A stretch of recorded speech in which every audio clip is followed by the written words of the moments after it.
Good day. Welcome to Objective Media. This is a place where we bring you unbiased news and objective facts every single day. I really think you guys deserve that, right? That's the reason I started this entire Objective Media network, is because I think that, you watch CNN, you watch Fox, even MSNBC, whatever, they're just biased, right? They don't have your best interest in mind. They kind of just shove opinions and their agenda down your throat. And I don't want to do that here on Objective Media. I want fair news for everybody. So we are going to start off with a story about the Trump bump, which is essentially a bump in the economy that was supposed to come when Trump took office. And we're going to look at that and why it's not happening, because it's really not happening. And we're going to look at what these effects of the bump not happening are, and if we're headed toward another recession. So we're going to look at that right now. Now, the June jobs report, this is from The Hill, by the way. The June jobs report coming on Friday is expected to show that the hiring continued at a healthy pace last month. But other recent indicators like consumer spending, construction, and auto sales have been declining recently. Now, when you have something like auto sales sinking down, that's a good indicator of the U.S. economy, right? People buying cars. You don't want that to happen. That's a number that should really concern Donald Trump. If auto sales are dipping, that's a number that should concern Donald Trump. He doesn't want that to happen. We'll get into that a little bit later in the video. Wall Street forecasters have been busy lowering their growth estimates for the second quarter, which ended last Friday, much as they were forced to do over the first 3 months of the year. Economic expansion for the full year now appears unlikely to be much greater than 2%, about the average for the current recovery, which celebrates its 8th year this month. Now, this is like one of the slowest recoveries on record. It's so slow since we had that recession in 2009. This has been a freaking slow recovery, and obviously we're hoping that we can speed it up. But it's really hard, and it might be contributed to outside factors that the president might not be able to control.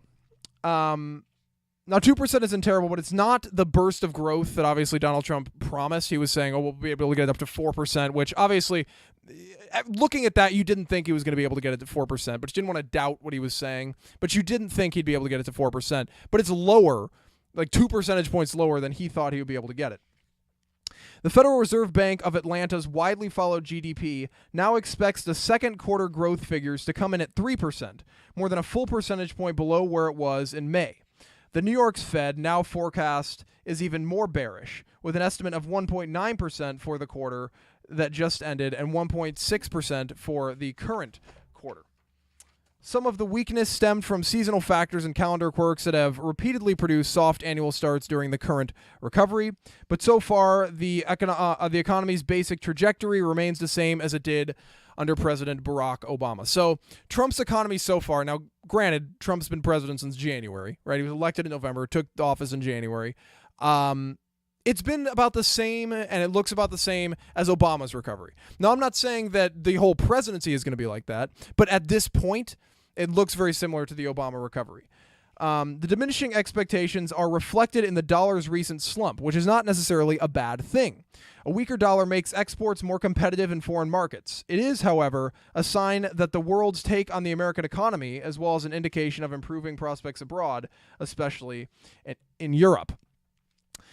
Now, what Donald Trump has to do is, and this is according to experts all over the place that are talking about this, what Donald Trump has to do is get this freaking tax bill passed. He needs to get taxes passed, okay? Healthcare, obviously it's important, but we need to get, if you want to focus on healthcare first, just repeal Obamacare, like what they're talking about right now. That is definitely an option, but taxes need to be passed. Now, I'm saying this objectively, right? If we want something to happen, corporate taxes are a huge, huge, huge problem. Experts are looking at that. Experts are saying, without a meaningful change in government policies, greater infrastructure investment, and an overhaul of the corporate tax code, a new commitment to improve the skills of American workers, there is no reason to expect a domestic outlook to change. Donald Trump needs to get taxes through, and I hope he really starts focusing on that. Healthcare, let's get through it. These people in Washington aren't really doing that much work over the summer. They don't really do it. We need to get taxes through. That is objectively how we're going to solve these problems. Experts are talking about it. People have been talking about it for years. The tax code is too complex. People don't like it. It's causing problems in the economy. So if you want to fix the economy, you need to get the tax code under control. Now, a growth of 2% is not bad at all. It's not terrible, but it should be better, especially now that we have a new administration that had promised they were going to make it better. So I'm hoping that we see those promises soon.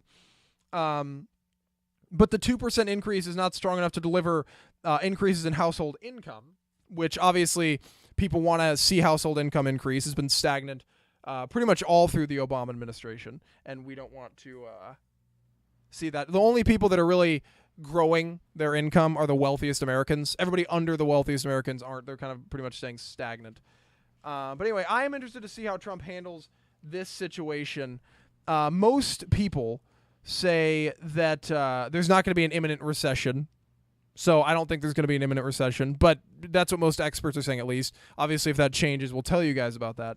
Another warning sign, after rising steadily from 2011 to 2015, federal tax payments from individuals are down slightly this year compared with the previous 12 months, suggesting that personal income is faltering. That's not good at all. So obviously, Trump needs to make some changes. We need to get taxes passed if he wants to make some changes. But this whole Trump bump that we were talking about, the economic growth that we were expecting to see from Trump, just isn't happening yet. And obviously, we all want to see that happen. We don't want Trump to fail, but he needs to look at this and make some changes. So anyway, thanks for watching. If you guys enjoyed, make sure you like and share. And don't forget to subscribe so you don't miss out on any more. I will catch up with you guys next time. Bye-bye.